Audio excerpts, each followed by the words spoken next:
Hello everyone, my name is Andrea Manoli.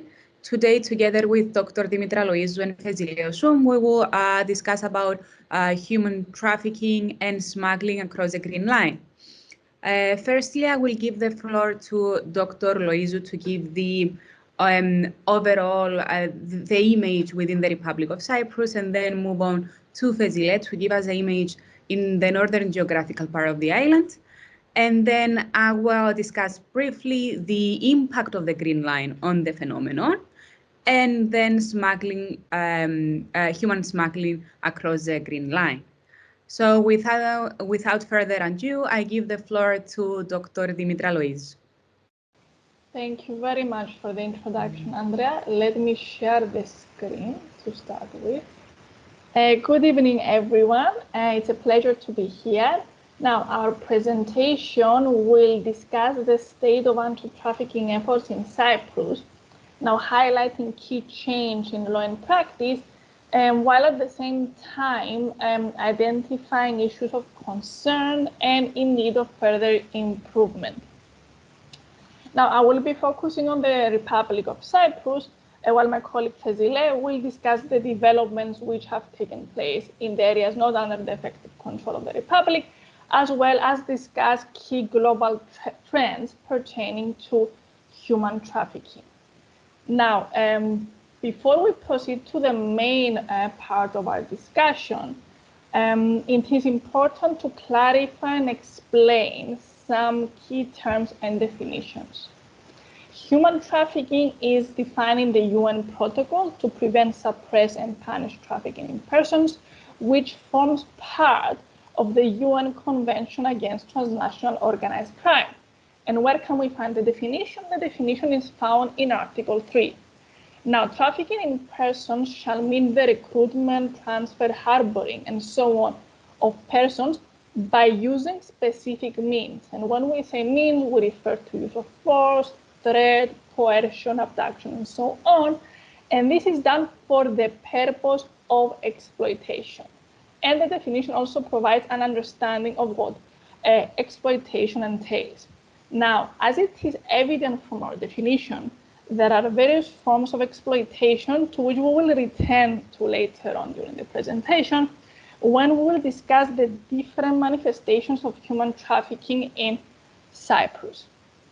Now, smuggling is in turn defined in the UN Protocol Against the Smuggling of Migrants by Land, Sea, and Air, which also supplements the UN Convention Against Transnational Organized Crime.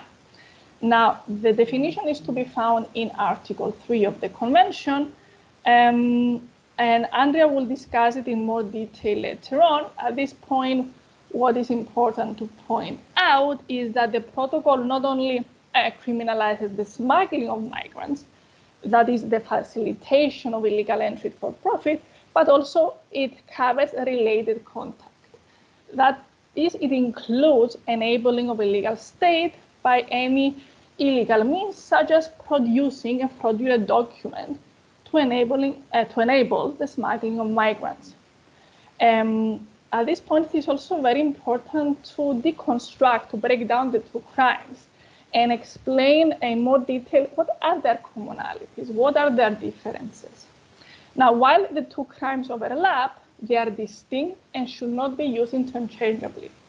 Now, smuggling involves the crossing of international borders. It is a transnational crime. Human trafficking, on the other hand, may occur entirely within the borders of one country or may also occur transnationally. Now, what is the purpose behind each crime?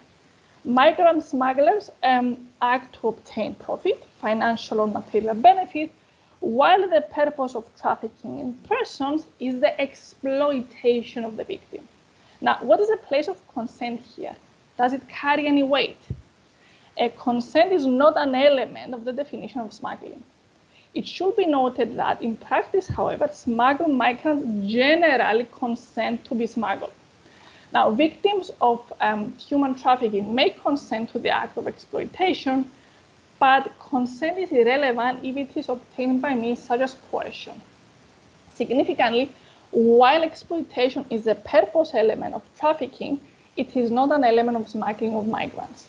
The purpose element of smuggling of migrants is profit, and this is provided for in the UN protocol.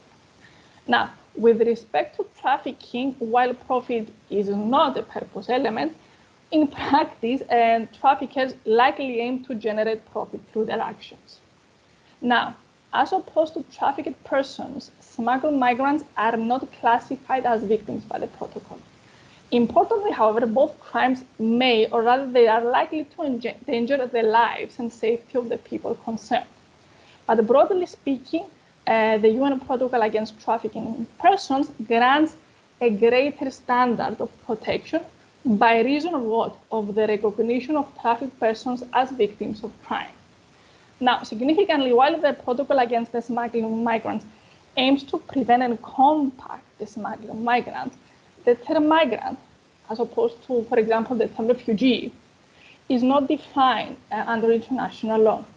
So traditionally, the word migrant has been used to designate people who move by choice rather than to escape conflict or persecution, usually to join family members abroad or to search for a better livelihood. Now, the term is increasingly used as an umbrella term to refer to any person who moves away from their usual place of residence, whether internally or abroad, and regardless of whether the movement is forced or voluntary.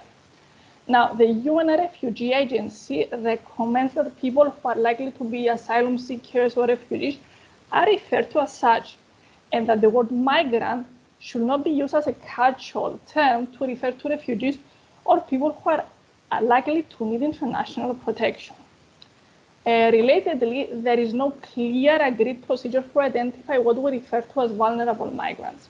Now, according to the International Organization for Migration, vulnerable migrants are migrants who are effectively unable to do what? To enjoy their human rights.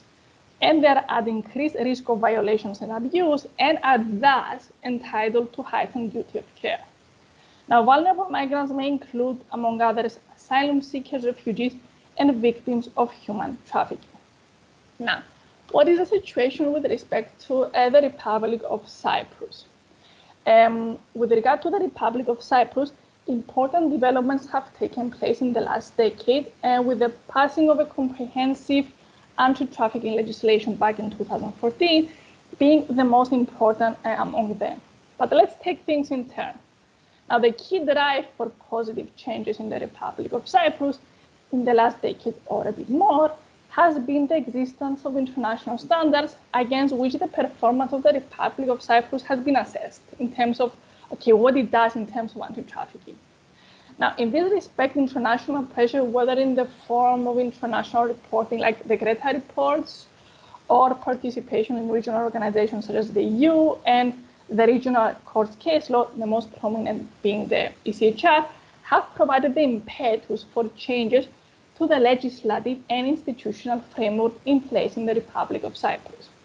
Now, in 2014, the Republic enacted anti-trafficking legislation criminalizing all major trafficking offenses, and this was amended later on in 2019 to increase the maximum sentences for these crimes. Now, the 2014 legislation transposes the European Council directives on anti-trafficking and with respect to the residence permit of third-party nationals who are victims of human trafficking.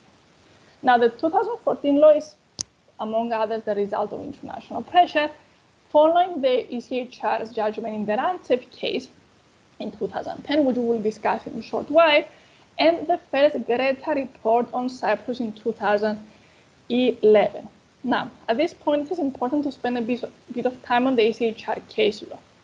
Now, the European Convention of Human Rights does not specifically refer to human trafficking.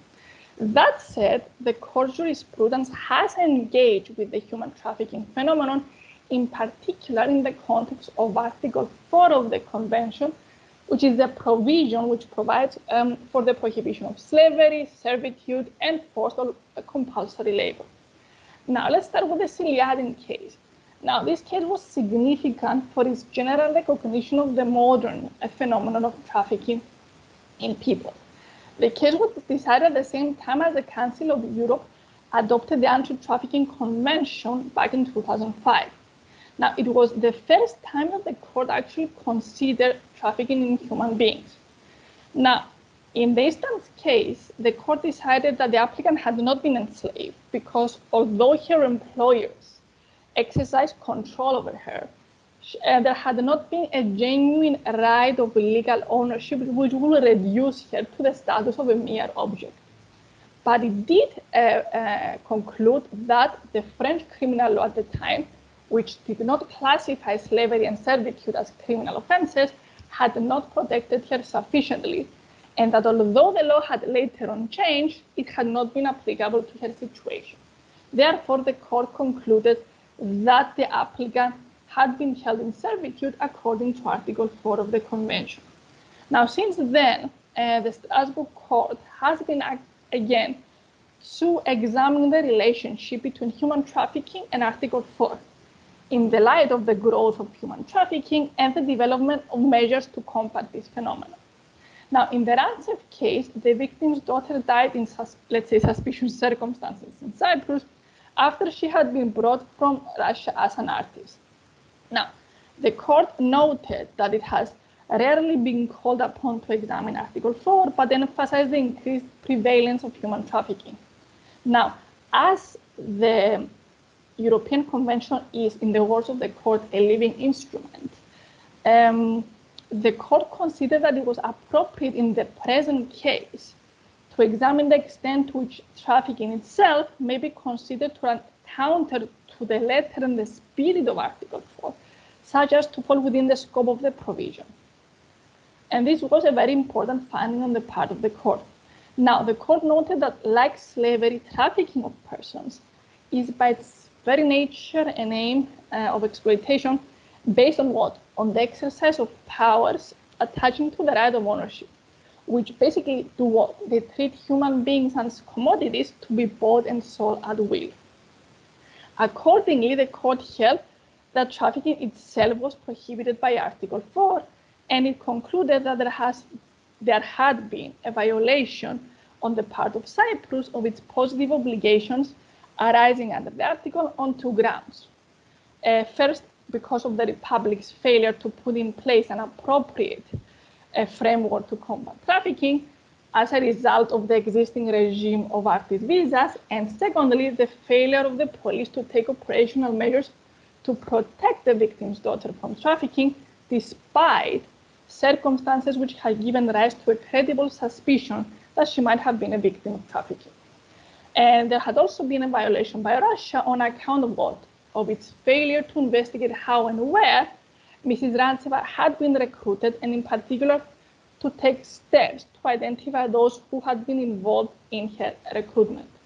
Now, in this respect, the court noted the international dimension to human trafficking, and that this cross-border dimension basically gives rise to a duty to investigate, which goes further and above the duty to conduct an effective domestic investigation.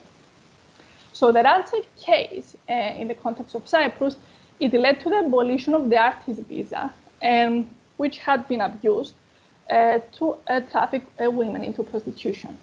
Even though as a result, numerous cabarets closed down, the abolition of the artist visa has not necessarily reduced instances of human trafficking.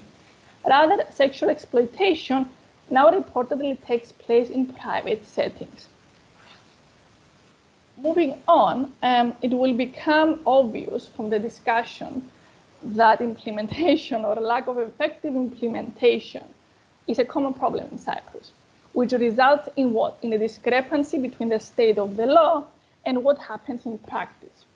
While the Republic of Cyprus fares rather well in terms of adopting legislative changes, this is not always followed by concrete steps in practice.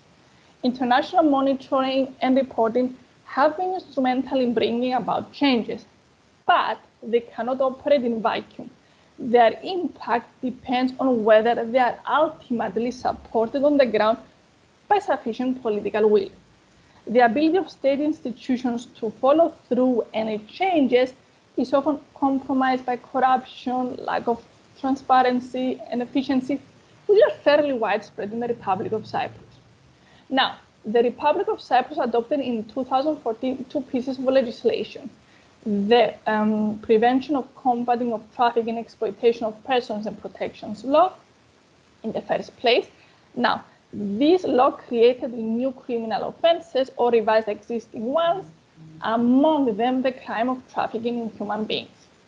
The law also sets out the rights of the victims and identifies the support to be provided to them.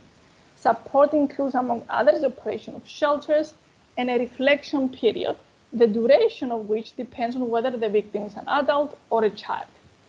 The 2014 legislation also includes provisions of victim protection, the creation of a trust fund of victims, the establishment of a national coordinator for anti-trafficking efforts, and a multidisciplinary coordinating group to provide a framework for close cooperation between all competent authorities and civil society. Now, this law was supplemented by another piece of legislation in the same year, the Prevention and Combating Exploitation of Children and Child Pornography Law. Now, this piece of legislation created similar offenses with respect to underage victims of trafficking. Now, these two pieces of legislation were subsequently amended in 2019. So what did the amendment law do in 2019? Well, it brought about several changes to the existing human trafficking framework, including the criminalization of the use of sexual services by victims of by sex trafficking victims, which is now a strict liability offense. Thus, it is no longer necessary for the client of sexual services to have a reasonable suspicion that the service is provided by a victim of human trafficking in order for them to be prosecuted. The amendment also brought significant changes with respect to the sentences and the maximum sentences. For instance, the sentence for human trafficking was increased from 10 to 25 years. The same is the case for sexual exploitation of adults. Now, the maximum sentences for trafficking of children and sexual exploitation of children were raised from 20 years to life imprisonment. To date, at least, it does not appear that these amendments have resulted in any concrete changes on the ground. Now, we must not forget, however, that the basic anti-trafficking framework, the 2014 and 19 laws, are part of a broader legislative framework which seeks to protect victims of human trafficking. Now, among the relevant laws are the Aliens and Immigration Law, which regulate issues relating to entry, residence status, and general treatment of aliens in the Republic. We also need to refer to the Criminal Code, which criminalizes forced marriage, exploitation of prostitutes, illegal forced labor, and we also have the law on the minimum guaranteed income, which provides that human trafficking victims are eligible for state support. And we also have other pieces of legislation, such as the Witness Protection Law, the Law on Legal Aid, and the Private Employment Agencies laws, which complement the broader legislative framework. Now, next, it is important to discuss the different types of exploitation and the attention that each one has received and why. Now, at least 50% of the prosecutions and convictions which take place concern cases of trafficking for sexual exploitation. The higher number of cases of sexual exploitation and prosecutions is not because this is the most prevalent form of trafficking in the Republic of Cyprus. In fact, there are indications of significant labor exploitation. However, cases of labor exploitation have received a lot less attention, among others because they're often treated as labor disputes, rather than cases of human trafficking. Notably, to date, not a single labor exploitation case has reached the Supreme Court. Now, when it comes to illegal child adoptions, there has been at least one prosecution and conviction. However, overall, this does not seem to be there does not seem to be a consistent state effort to address this issue, perhaps because it is not considered to be a widespread crime. Now, sham marriages present an interesting phenomenon and challenge when it comes to human trafficking. Now, sham marriages have received recently considerable political attention.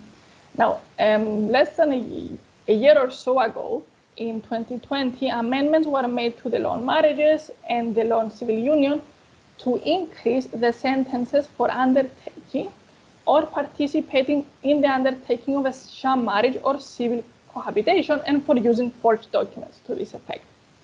Yet, it is important to emphasize that sham marriages have not been approached as a type or potential type of exploitation in the context of human trafficking. Rather, they are perceived as a way of facilitating illegal migration. Hence, when participants to sham marriages are identified, they are not treated as potential trafficking victims, but as illegal migrants who should be immediately deported. The state or the rate of prosecution is also, we also need to have a discussion here. Now, to start with, the statistics and the extent of the problem does not reflect the number of prosecutions which actually take place. Now, according to the latest data provided by the European Union, the Republic of Cyprus had the highest number of human trafficking victims per million inhabitants in the EU for the period 2017-18. Now, to be more specific, the Republic of Cyprus had 168 presumed identified victims, while the second country, the UK, had 90 presumed identified victims per million inhabitants. Now, against this background, it is a matter of concern that the number of prosecutions is not particularly high. Now, notably, a few months ago, the US State Department Trafficking in Persons report, the TIP report, lowered the Republic of Cyprus ranking from Tier 1 to Tier 2 and commented that for the third consecutive years, the Cypriot courts had not convicted anyone under the anti-trafficking legislation. To be more precise, in absolute numbers, 4 perpetrators were convicted under anti-trafficking legislation in 2017 and only 2 in 2018. Relatedly, the evidence suggests that offenders often end up being tried for lesser offenses and not under the basic anti-trafficking law. In cases that result in a conviction, the Republic has also been criticized for imposing rather lenient sentences. And this is the case even though the maximum sentences we have in Cyprus are high compared to those of other EU member states. Now, at the same time, prosecutions and convictions have been compromised by what? By massive delays. This is a concern raised, for example, by the Supreme Court in the Ismail case, a case where the victim was sexually exploited in 2009. Now, the dates or the years are important to follow. Now, the indictment was filed in 2010, and court proceedings lasted between 2013 and 2015, and the judgment, when was it delivered? At the end of 2016. Now, these delays are problematic because by the time a defendant has been charged and the case has reached the court, trafficking victims, who in their vast majority are non-Cypriots, have returned to their countries of origin without adequate means to ensure their continued inclusion and the continued inclusion of their testimony. Now, the absence of key testimonies in turn results in the collapse of cases. And as now, in the last part of our presentation, the implementation of the law, what are the challenges and what progress has been achieved? Now, in the first place, the effective implementation of the law, which can bring about actual changes, relies on a wide range of state bodies which must show the necessary political willingness to do their job and cooperate where necessary. Now, the public sector is often characterized by lack of accountability. For instance, there appear not to have been any consequence in light of the fact that the decision to shift the role of the national coordinator from the Minister of Interior to the Minister of Justice remains unenforced since 2019. Moreover, while the 2014 legislation provides for the establishment of a trust fund for victims, this has not been established to date. An additional characteristic of the public sector is its lack of transparency. For instance, questions raised by members of the House of Representatives are not always answered, or answers are provided to them only confidentially. We must also make specific reference to the nationality of the victims, who are by large non-citizens. This means that the state has approached human trafficking as a migration problem and not as a human rights problem or an issue which should be of immediate concern for the government. This means that emphasis has been placed on keeping potential victims out of the country rather than protecting them. Now, this is among others illustrated by the fact that the National Coordinator for Anti-Trafficking Efforts is the Minister of Interior, who oversees the Migration Department, and not the Minister of Justice. Now, in this respect, victims of human trafficking are also more likely to be victims of institutional racism, which in turn has an impact on the level of protection they may receive. Now, for example, asylum seekers often become victims of labor exploitation. The asylum process is a slow one. Now, during this period, asylum seekers are particularly vulnerable, which renders them easy victims of abuse. For example, while their asylum application is pending, they are only allowed to work in low-skilled, low-paying jobs. Many of them are exploited by their employers, who know that asylum seekers cannot seek employment elsewhere. Alternatively, they may opt for illegal employment. It must be noted that also the monthly stipend, the monthly financial support that they receive is well below the minimum income guaranteed to everyone else, which in turn exposes them to financial insecurity. The collaboration between the government and the NGOs in the fight against human trafficking is instrumental on many levels. To this effect, this partnership has been institutionalized through the establishment of a multidisciplinary coordinated group that involves a collaboration between the state and civil society actors. To date, this has not been a most successful initiative. Now, for example, back in 2016, 3 out of the 4 NGOs that were appointed to represent civil society within that group walked out. And the reason behind this seems to have been partly due to the fact that the government failed to act quickly, proactively, and meet deadlines. For example, the minimum number of 3 meetings per year had not been met for no obvious reason. Now, more broadly, anti-trafficking efforts must be assessed and understood against and within the environment in which they play out. That is a de facto division of the island between the areas that are under the effective control of the Republic and those that are not.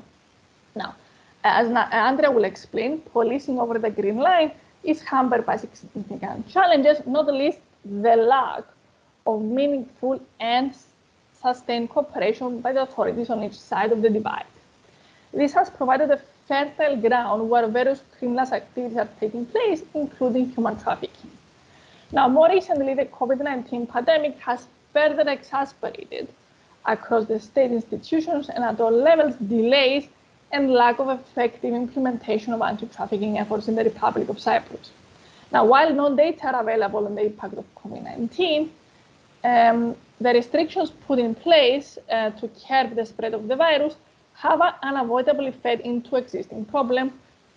An obvious example being the chronic delays in the administration of justice in the court system and the massive delays involved in initiating and actually completing a case. Now, concluding, the Republic of Cyprus has achieved significant progress in terms of adopting an adequate legislative framework and introducing relevant institutional changes. However, much remains to be done in order to achieve effective and timely implementation of the law, which will create sustainable results in the fight against human trafficking. Nevertheless, the trend is a positive one.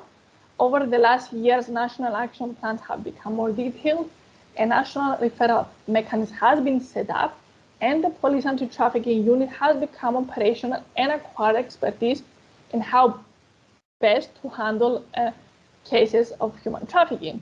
Also, the Law Office of the Republic has improved its understanding of key concepts such as vulnerability and how to go about proving this in court.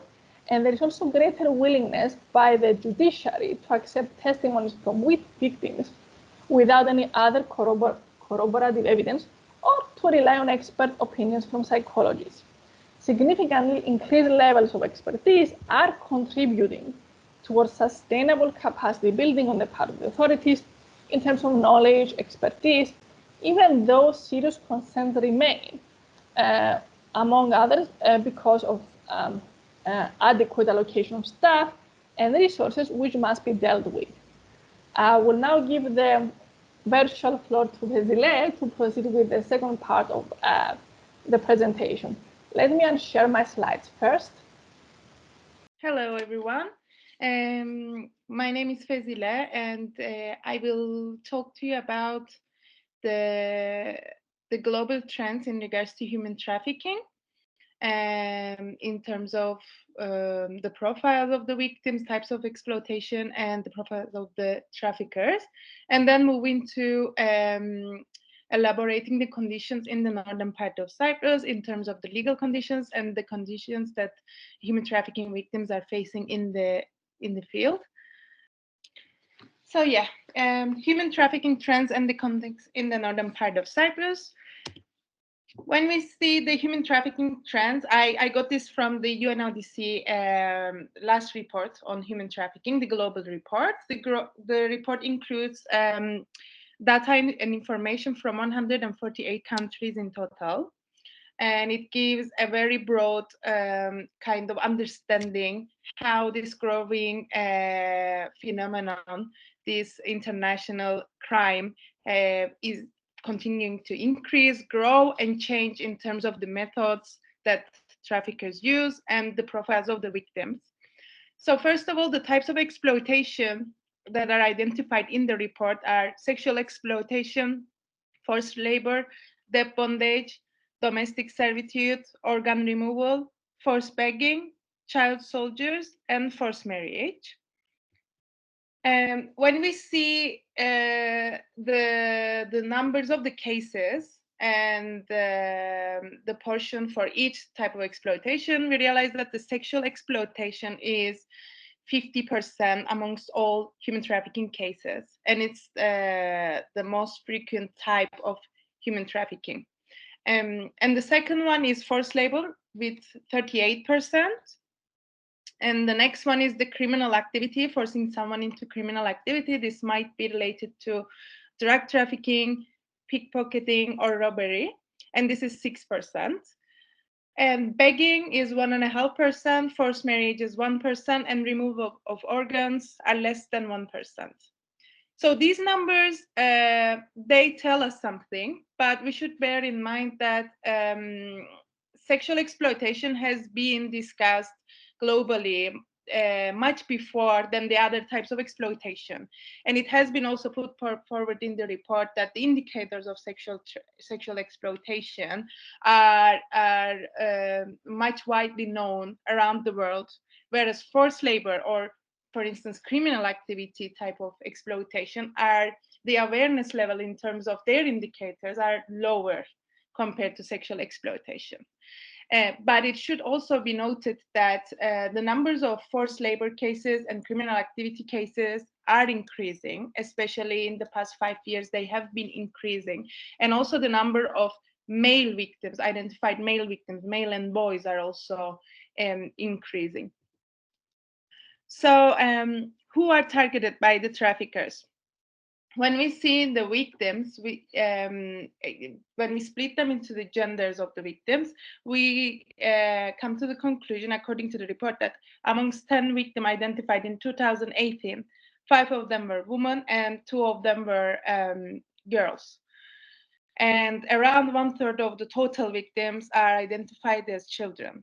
So we see that the number of women and girls are more than men and boys. And we also see that most child victims are targeted for sexual exploitation. And the number of child victims are increasing when we look into low-income countries.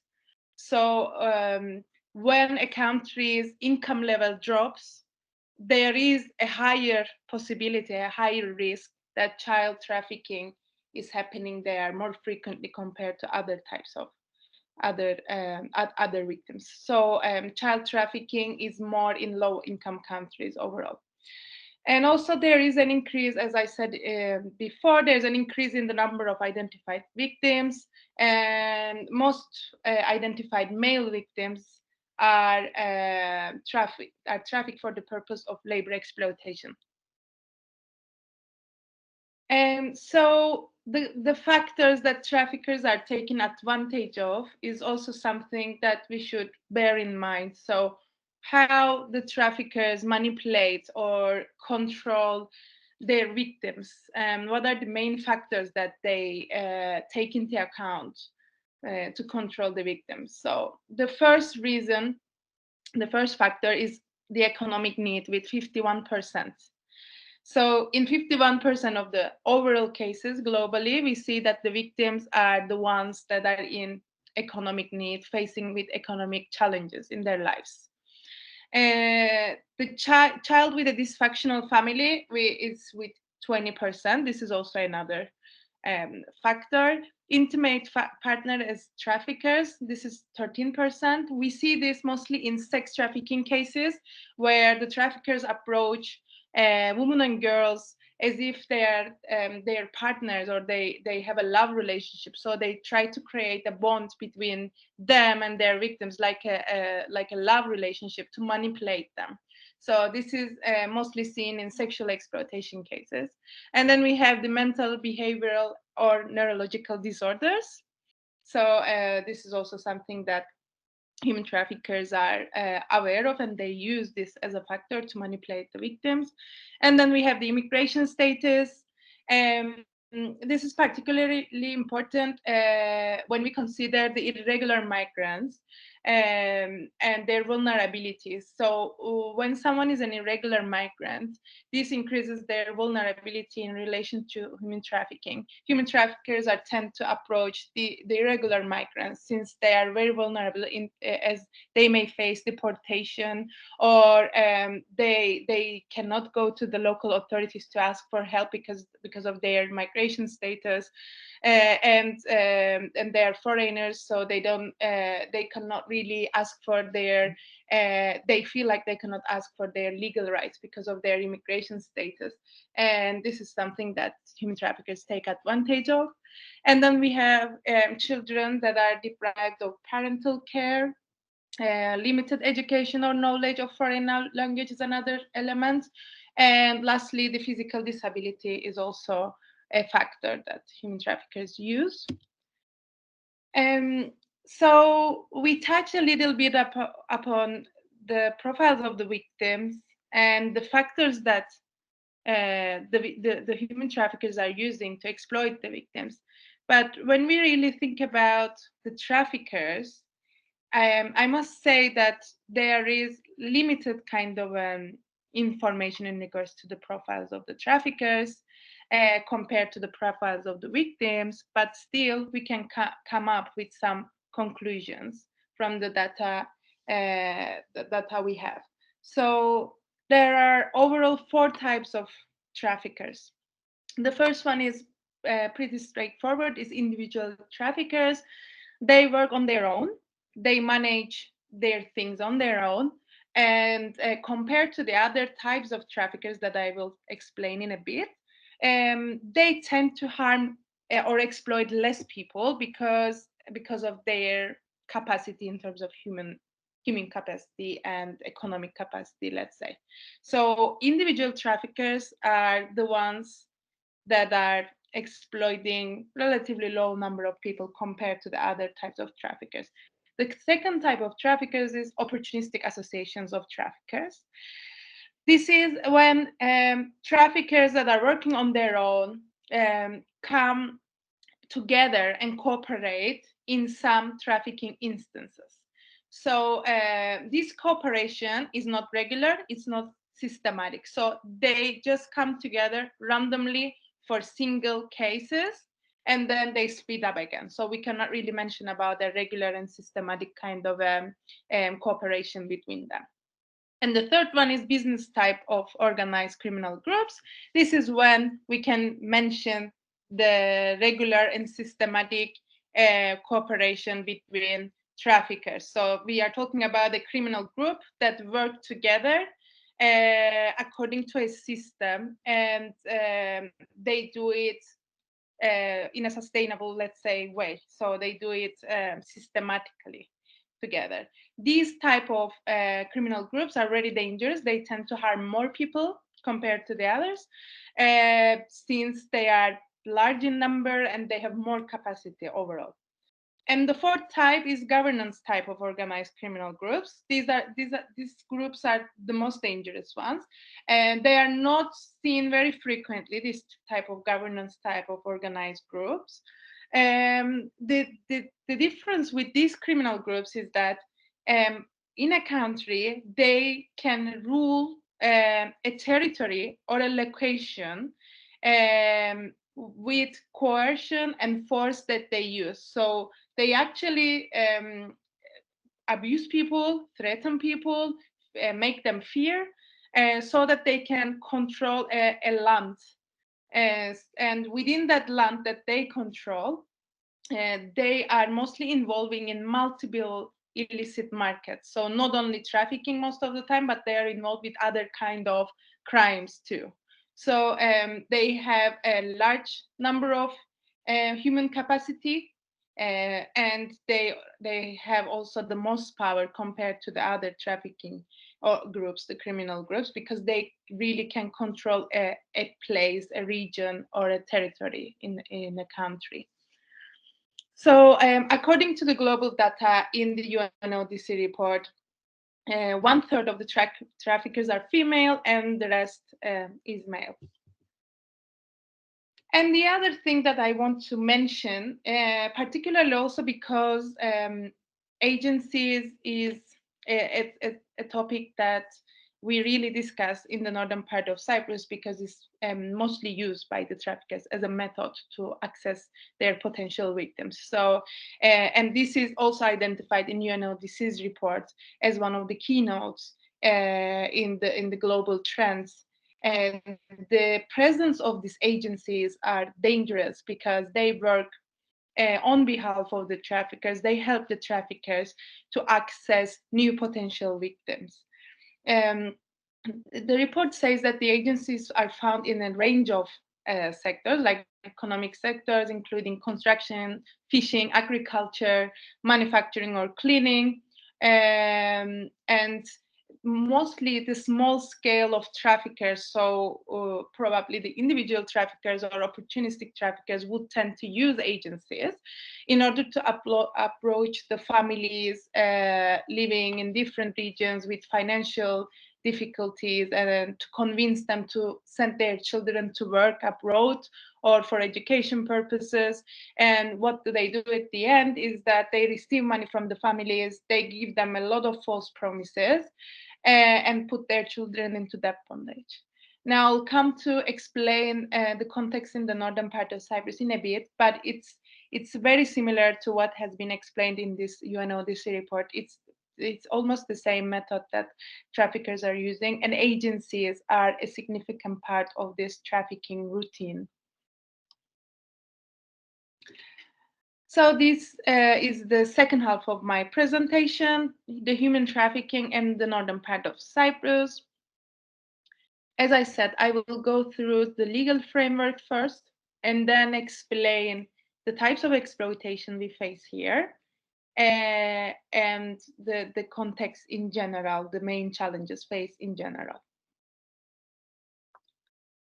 So human trafficking was not a crime in the northern part of Cyprus before 2022. So it was not identified under any of our legislation. But in March 2020, human trafficking has been identified under the Criminal Code, Chapter 154. In 2018, 2 years before this criminalization, the Palermo Protocol was adopted by the authorities here in 2018. So this was kind of a first step to show that they have some kind of a political willingness to tackle with this problem. And then in 2020, we had the criminalization. The criminalization of THP is identified under Article 254B, and it pretty much follows the definition provided under the Palermo Protocol, with the crime carrying a maximum sentence of 10 years imprisonment. However, we also have heavier penalties if the victim is a child, which would make 14 years of maximum 14 years of imprisonment. And if the crime is committed by a civil servant, then it's 16 years of imprisonment maximum. The article also provides a partial protection for the victims, and it guarantees that the victims shall not be prosecuted for crimes under alliance and immigration law. And under the law, again, this article, the consent of the victim must be disregarded by the court if the elements of the human trafficking is present in the case. So I want to come to the partial protection part because it's not kind of a protection that we would often see in legal frameworks. So protection doesn't really is not being identified under the criminal codes normally. So what is being recommended is to have a separate kind of a legislation that would identify the victim's rights and provide protection mechanisms for the victims and also prevention measures for the state. However, in the northern part of Cyprus, we don't have such a legislation. So the only thing that touches upon human trafficking is this article. And the political representatives back then, since they knew that there will be no kind of a comprehensive legal framework anytime soon, they wanted to at least provide a partial protection for the victims, of course, with the pressure coming from the civil society organizations. And because most of the victims have irregular migration status in the north, and there is also, I want to mention that there is also no asylum system in the north, so a migrant cannot really go and ask for help either for human trafficking or kind of an asylum procedure and regularize their stay here. So the situation is very strict, and what the police is doing like systematically is if they see an irregular migrant, they would normally deport them without doing any kind of screening for asylum purposes or for trafficking purposes. Since the civil society organizations were aware of this and has been dealing with this in the field for a very long period of time, they really claimed for this partial protection so that when there is a victim that wishes to go to the police to report against their traffickers, they would know that they wouldn't be prosecuted for their irregular stay and deported back to their countries. So that's why it's particularly important, but it's not, of course, ideal. So we have this Article 254B identified under Criminal Code. And as I said, there is no other comprehensive law that would identify the victims' rights and provide them with protection mechanisms. And in addition to this, I want to also highlight that there are still local legislation in place that encourages human trafficking. The nightclubs and similar places of entertainment law is one of these legislations. So the nightclubs that I will explain in a bit in further detail when I tell you about the sex trafficking cases, but overall the nightclubs are considered to be a venue for human trafficking cases. They are clubs that have many women working inside, and we know that these women are forced into sex, into commercial sex, and they are victims of sex trafficking. And the nightclubs have a special law that regularize their operation, and under that special law, they are allowed to bring women from abroad as a hostess or barmaids. these are two special visa types for women that are brought here to work in the nightclubs. So hostess and barmaid are both defined in the law. And hostess is the one who eats and drinks with the customers and provide revenue to the nightclubs, and barmaid is the one that serves the drinks. This is on paper might look, up until now, might look okay, but under the same law, it gives the authority to the police to confiscate the passports of the woman once they arrive here. So when these women are brought to here and they try to enter from the airport, their passports are immediately taken away from them by the police. And also, the other thing that is identified in this legislation is the health checks, and that woman that gives the obligations to the nightclubs owners to take women to health checks every week. So it's not particularly specified in the law, but we know in practice these health checks are STD checks, and they are taken to the hospital, to the public hospital every week for STD checks. And lastly, according to this law, prostitution is illegal in the nightclubs. It is expressly stated under Article 20 of this legislation. And it has an imprisonment up to 2 years. However, there have been many academic work or field research on this topic, and there had been many cases that were brought to police attention. And overall, the general public is, I think, well aware that prostitution is happening in the nightclubs, but regardless of the fact that we have this article in the law. So I can say that this article is never being properly implemented in practice by the police.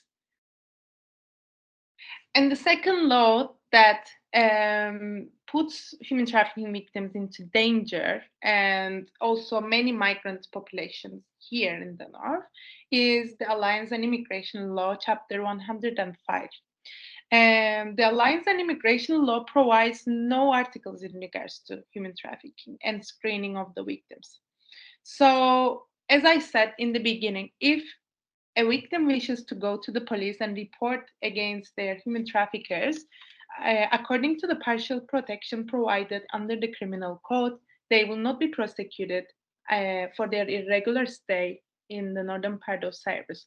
However, if a victim doesn't want to cooperate with the police, has a fear from their traffickers, and does not trust the authorities, which is most of them is the case for human trafficking victims. Most of them, the victims don't prefer to go to the police or don't want to really cooperate with the local authorities because they don't trust them.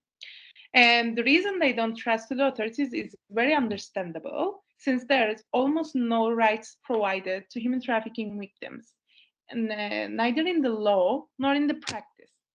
So if a victim doesn't want to go to the police and report their traffickers, then this leaves them without any kind of protection. And if their migration status is irregular here, then they continue to face prosecution and then deportation risk. In addition to this, the Alliance and Immigration Law has a very arbitrary deportation articles identified in the law, and it gives a very wide discretion to the immigration authorities.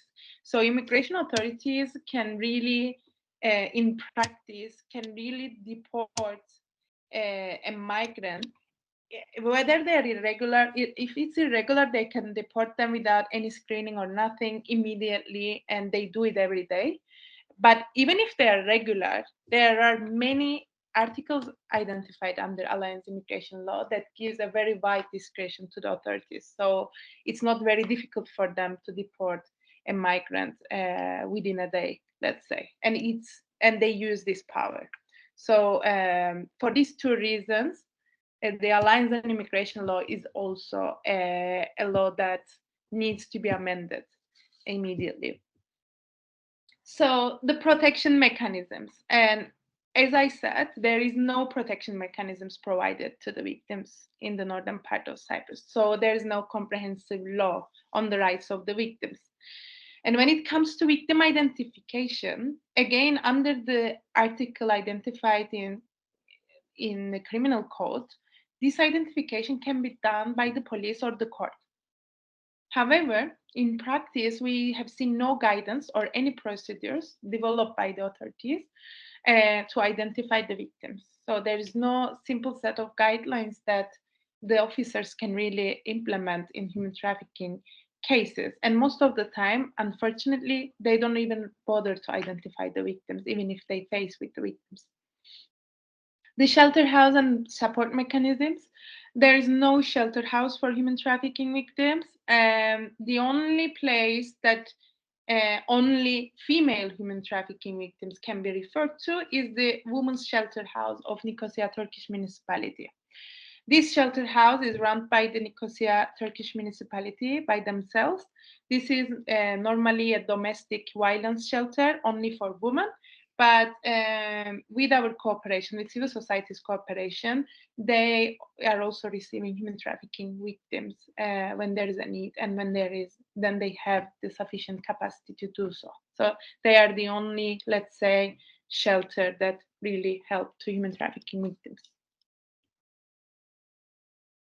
And then we have the protection mechanisms, the rest of the protection mechanisms, the residency and legal aid. So the residency, there is no residency type for human trafficking victims identified in the law. There is only a humanitarian residency that has been recently introduced like 2 years ago under the local legal framework here. However, this humanitarian residency's rules are not clearly identified under this regulation. It can only be granted for 1 year, and the kind of the wording of this residency type is very broad. So it basically says that it's granted for victims that might face humanitarian challenges if they return back home. And these can only be granted with the approval from the minister themselves and with 2 other officers under the Minister of Interior. So it is not an easy residency type, it's difficult to get, but before, as civil society, we have tried to get a humanitarian residence for human trafficking victims, and it worked. But as I said, it's only 1 year. It can only be granted for 1 year, and then you need to find another residency type, like work permit or education permit for the human trafficking victims. And then the legal aid is that there is no legal aid provided by the authorities for the victims or the potential victims.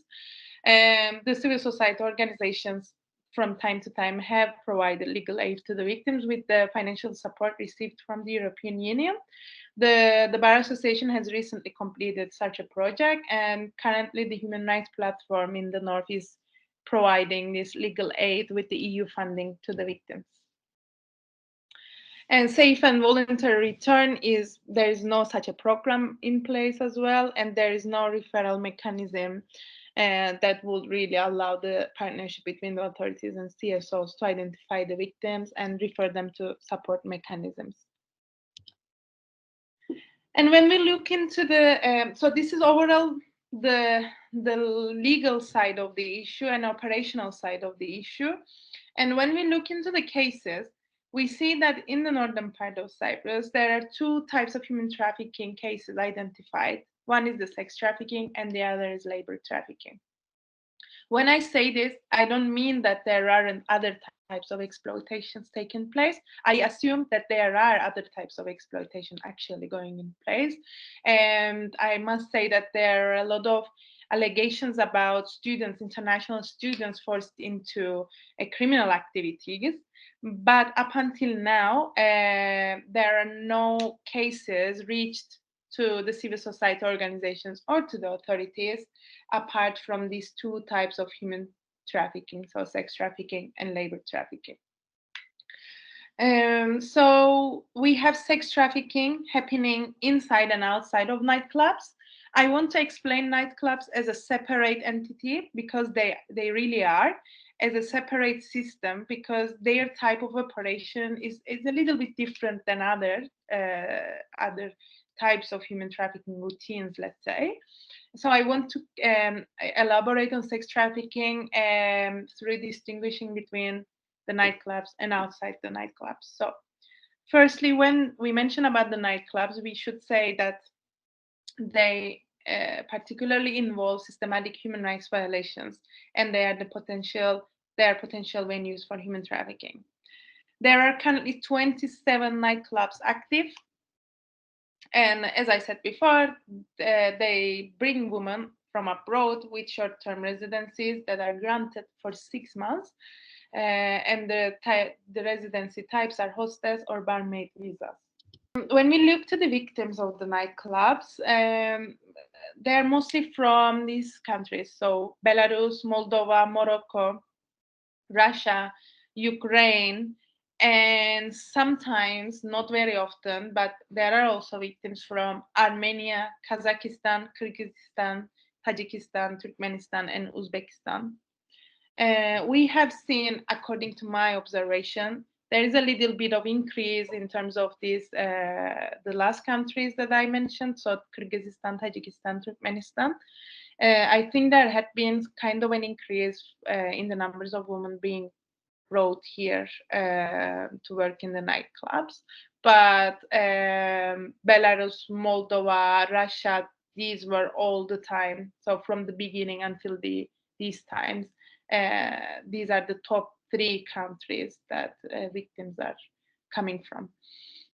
So police take the passports of the women when they come, and when women tend to complain about their condition, we see in practice, if the civil society doesn't intervene, if they don't reach to the hotline, let's say, operated by the civil society, and if they don't have a lawyer, which most of the time is almost impossible for them to reach to a lawyer, they are being deported by the authorities. According to the US TIP report 2021, Turkish Cypriot authorities deported 255 women in the past year who complained about their conditions, who complained about their, let's say, traffickers, without any screening for indicators of human trafficking. The women brought to the nightclubs are mostly controlled through threats of deportation, restrictions on freedom of movement, debt bondage, physical abuse, or drug addiction. So let me give you an example how it goes, like in a routine type of a case for nightclubs. So most of the women are brought here for other purposes. So other reasons are told them, like for instance that they will work as a cleaner, as a dancer, or the nightclubs would help them to go to school here. And once they come, they are immediately taken to the nightclub, and where their phones are monitored. They are not free to leave the nightclubs anytime they want. In fact, they can never leave the nightclubs, and the only time that they can leave the nightclub premises is when they are taken to the STD checks once a week. Apart from that, they have no freedom at all to leave the nightclub, to meet with someone, to go to another city, nothing. And if they resist to these conditions, I want to also add that mostly they are also put under debt bondage. So they might sign something that would put them under debt bondage, or the traffickers tell them, you know, I got your flight ticket, I got your visa, and I made many arrangements for you, and you have $5,000 debt for me, and I will make you work freely for me, like for 3 months, so you can pay your debt. And if they resist, they are physically abused, or they are forced into drug addiction as well. So either they might put drugs into their drinks. This is from the victims' testimonies, how they describe what happened or what they have seen in the nightclubs. So these are really what the victims are telling about what's going on inside. So if they resist taking drugs, they are given drugs either secretly or through force to make them feel addicted. And another type of control mechanism that they use is they put cameras into their rooms, they record them, and they tell them that if they leave the nightclub, they will send these videos to their families back home.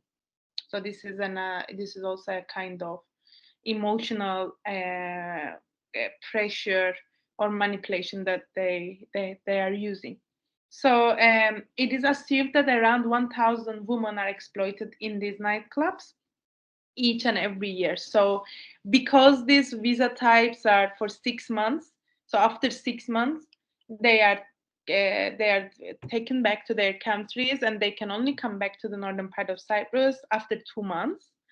So this creates kind of a circulation, and we see many new women coming each month to work in the nightclubs, and the ones that were here for 6 months are taken away, sending back by the human traffickers. So that creates kind of a circulation going on all the time, and we estimate that the number is around 1,000 each year.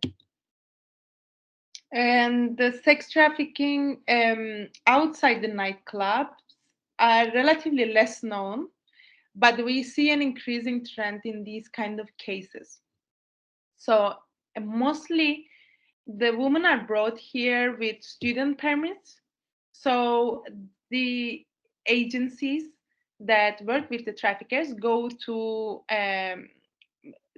countries mostly in Africa, and they reach to some kind of rural neighborhoods, and they explain the families, take your children, bring your children to Cyprus, where they would go to school, they would be allowed to work there, they will gain good money, they will pay for their own school, and we will take care of them.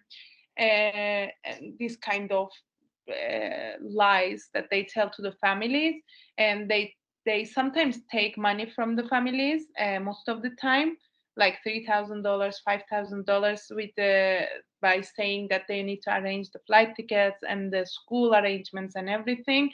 And once the woman or males, doesn't matter, but in this case sex trafficking is mostly women, are brought here, and they lock them into a private or privately owned apartment or a hotel and force them into commercial sex. And this is also particularly, as I said, an increasing phenomenon in the north, because it's particularly easy to get a student visa. Even we have seen in the past, in some cases, human trafficking cases, the traffickers use like fake diplomas, and the universities didn't even notice it, or the authorities here. This might be because of their lack of capacity, or the other option is that some people are cooperating with the traffickers. That's why this routine has established in this education sector. So we don't know, but it's particularly easy to get student permits and bring someone here, and once they arrive here, there is really no follow-up mechanism by the authorities to see what are the students are doing, if they're doing fine, if they're attending to their schools. No such a monitoring mechanism. So this really gives a lot of advantages in the hands of the human traffickers, so they can exploit people without being accountable, without being held accountable of what they're doing, and they can exploit many more people every day because of this lack of follow-up mechanisms, or lack of monitoring mechanisms by the local authorities. And labor trafficking has been started to be discussed, relatively new. I must say that nightclubs for instance, have been discussed in the general public since before 10 years. But labor trafficking is relatively new, something new that, and there is no very like high public awareness about what is labor trafficking and how can it take place. However, according to the numbers provided by the Bar Association, throughout their hotline implementation experience for almost 2 years, they have seen many different types of labor trafficking taking place. And the sectors are mostly construction, agriculture, domestic work, industrial sectors, restaurants, or retail. So we have seen, especially in construction and agriculture, that the victims are put into living in a very inhumane conditions. They are mostly not getting their salaries. Either they're not paid fully, or they get no payment or they get no payment at all. And the most of the time, the human traffickers, so let's say their employers, to promise them to make them work permit, but they don't, and their stays in the northern part of Cyprus becomes irregular, and this puts them under a very vulnerable situation, which human traffickers use this against them throughout this exploitation. So they threaten them with deportation, reporting them to the police, and they limit their freedom of movement, and so on and so forth. In labor trafficking victims, we see that the victims are generally originating from Eastern Europe, Sub-Saharan Africa, Central Asia, or South and Southeast Asia. So finally, I want to conclude that overall, I have touched upon the legal framework, the lack of actually rights identified for the victims under the local framework. And I must also say that the local authorities currently have no agenda on combating human trafficking. There is no kind of a national strategy or action plan in place, although the civil society organizations have come together very recently and drafted a strategy and action plan and proposed it to the authorities here. And they did lobbying for its endorsement, but there had been no positive response from the authorities. And overall, there is a political unwillingness to tackle with the problem. So before maybe 10 years, they could easily say that human trafficking doesn't exist in the north. Yes, there are some people or decision makers that still think it that way, but I can say that the awareness is increasing. However, the political willingness is not still there. So it's not in the politicians' agenda to really tackle with this growing problem. And the civil society organizations, especially the rights-based organizations, try to provide services to the victims or potential victims with their limited capacity, and mostly from the funding received from the EU or UN bodies. And they also conduct a lot of lobbying and advocacy activities for the protection of the victims' rights. So thank you very much for listening me, and I hope this has been useful for you. Thank you, Desiree. To add to what my colleagues have said thus far, I will explain the impact of the Green Line on human trafficking and of course, on smuggling. To put it extremely simply, the Green Line seems to have a very negative impact in the sense that it essentially hides the problem, as we do not know the extent and type of human trafficking that is taking place across the very long and difficult to regulate line. Because people often arrive through the occupied areas and irregularly cross to the Republic of Cyprus through the buffer zone, we do not have a clear idea of how many people come in the island or cross in this way, and what happens to them in each area.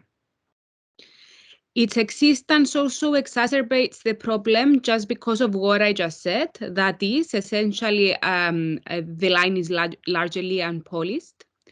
And although theoretically the UN polices the buffer zone, due to its very limited jurisdiction powers, this is not enough. There are some gaps.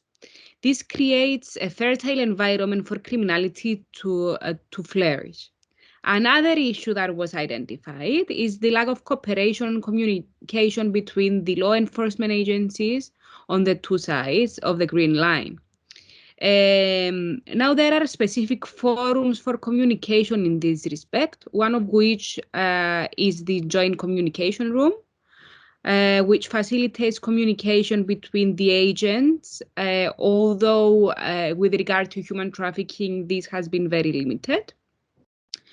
And finally, the fact that the resources and the attention are not always focused on human trafficking across the Green Line because they are being absorbed by the Cyprus problem. Of course, all the identified impacts, I believe, do not solely apply to trafficking victims, but also smuggled individuals as well.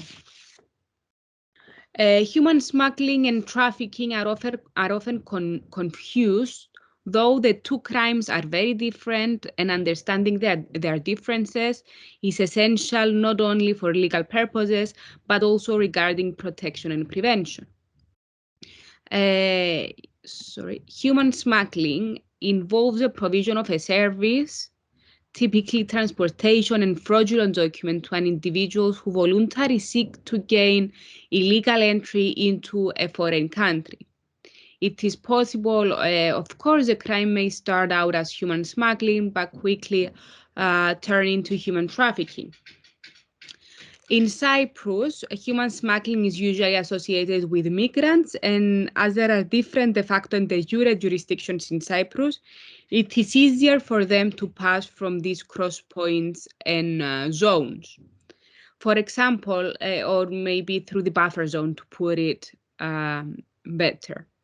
For example, in April, and while we were already in a governmentally imposed lockdown, 4 individuals were arrested after a number of people, including children, were apprehended in the buffer zone during an attempt to cross from north to south.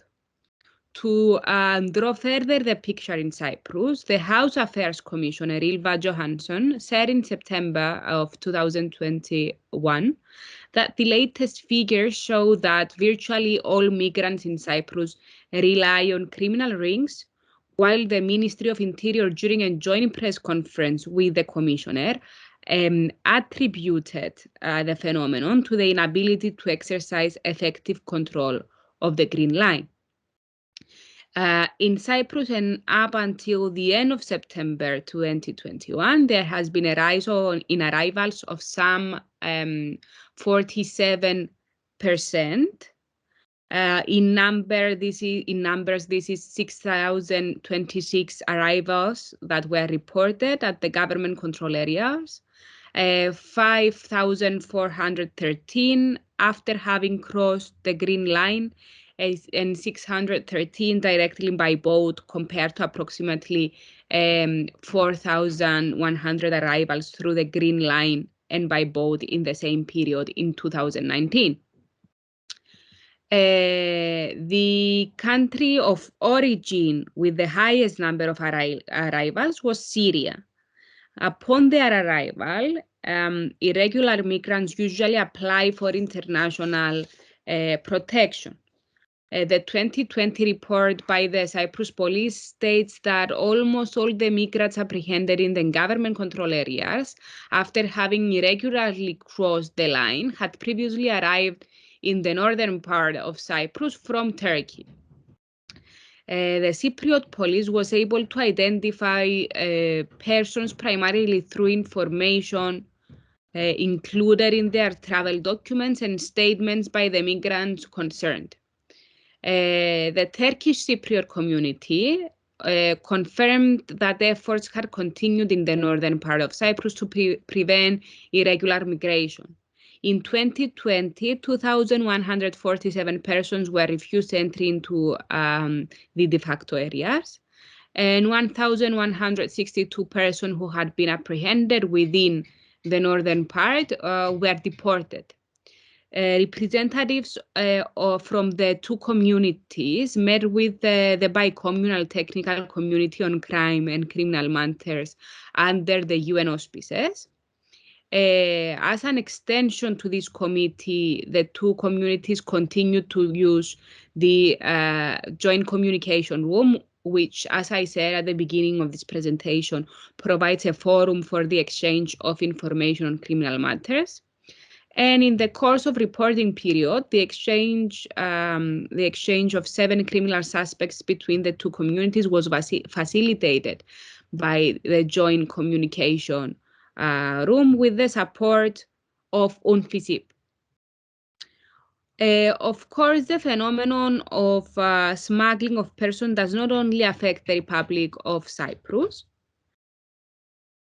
and the occupied areas. As you can see from the map, the different how the island is currently divided. The Gaian garrison, one of the two bases directly abuts the north along a corridor of farmland, abandoned homes and fields that offer secluded routes for smugglers or for migrants to cross. Then migrants take the well-known by now route and cross the dividing buffer zone into the Republic of Cyprus. In 2020, the Eastern Sovereign Base Area authorities did not suspend either crossing point under their authority as a result of the pandemic, but put in place restrictions on crossings which mirrored those that were put in place by the Republic of Cyprus. Nevertheless, and despite the measures in place due to the pandemic, irregular migrants from the northern part of Cyprus via the S base increased. In 2020, 66 migrants were apprehended after having crossed the line irregularly. To tackle the phenomenon of smuggling, the authorities at the sovereign base areas have hired additional officers and procured direct detection equipment to stop irregular migration. An intelligence unit dedicated to boundary surveillance was created, and 2 new specialist vehicles were deployed. Away from the crossing points, the SBA police conducted a risk-based intelligence-led patrol to counter irregular migration. Now, how is the phenomenon of human smuggling legally regulated?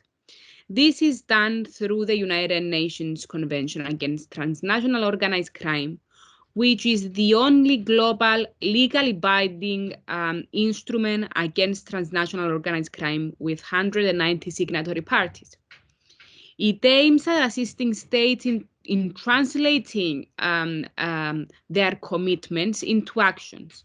In essence, it has set up standards to assist parties in adopting legislation to establish criminal offenses while establishing frameworks for mutual assistance and extradition and foster law enforcement cooperation.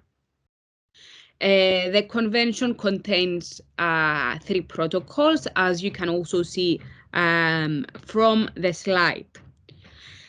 For the purposes of the current brief presentation, though, the focus will be on the protocol against smuggling of migrants by land, sea, and air,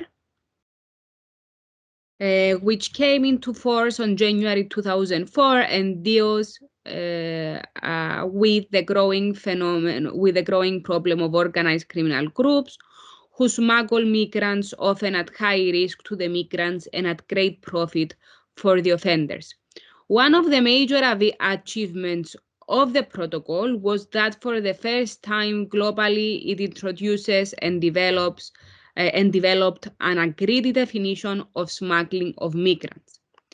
The protocol aims at preventing and combating the smuggling of migrants, as well as promoting cooperation among state parties, while protecting the rights of smuggled migrants and preventing the worst form of their exploitation, which often characterize the smuggling process.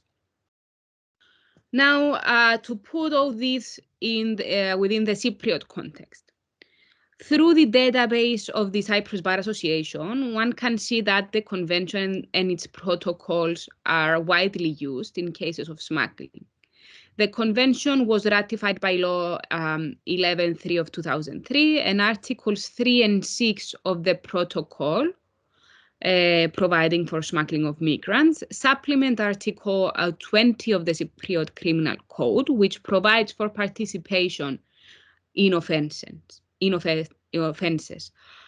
Since smuggling involves document forgery cases in the Republic include also there are offenses in violation of Articles 331, 333, and 335 respectively of the Criminal Code, which provide about forgery, circulation of fake documents, and Article 302, which provides for conspiracy to fraud, and Article 305 and 371, which provide for conspiracy to commit a crime. On April, a legislative amendment was proposed with harder penalties for smugglers and anyone who assists the illegal entry, transit, and residence in the Republic under Chapter 105. As it stands today, the law provides for imprisonment up to 15 years and penalty for 100,000 to 150,000 euros, depending on the circumstances and the facts of each case. While though there is a vast literature on migration worldwide, including Cyprus, unfortunately, there are not much on Cyprus per se and how the situation in Cyprus contributes to the phenomenon. What we know is that especially when it comes to migrants who have been smuggled and applied for asylum, is that they are living in very hard conditions, especially within the camps. A number of NGOs are trying to help smuggled individuals with their everyday needs, but there is still much to be done. And I believe that this is why we're here today, and we're to create awareness, to spread awareness and advance protection and prevention. Now on prevention, let me go back to my slide. On top of the efforts and the steps taken by the sovereign base areas to tackle smuggling across the Green Line, as I said when I was talking about the Eastern sovereign base area, the Republic of Cyprus have made plans to try and stop smuggling and trafficking across the Green Line by introducing the so-called Green Line Watch. While we still do not know the means by which this will be done exactly, it will, according to media portals, it will involve both police measures along the buffer zone. This measure does not only aim to combat human smuggling and trafficking, but also smuggling of illicit goods, which is another prominent phenomenon across the Green Line. This is all I had to say today about human smuggling and how the Green Line affects the illicit phenomena. I have included some bibliographical materials, as you can see from this slide. And this brings an end to this training. I would like to thank Fezile and Demetra for their wonderful impact. Thank you all for being with us.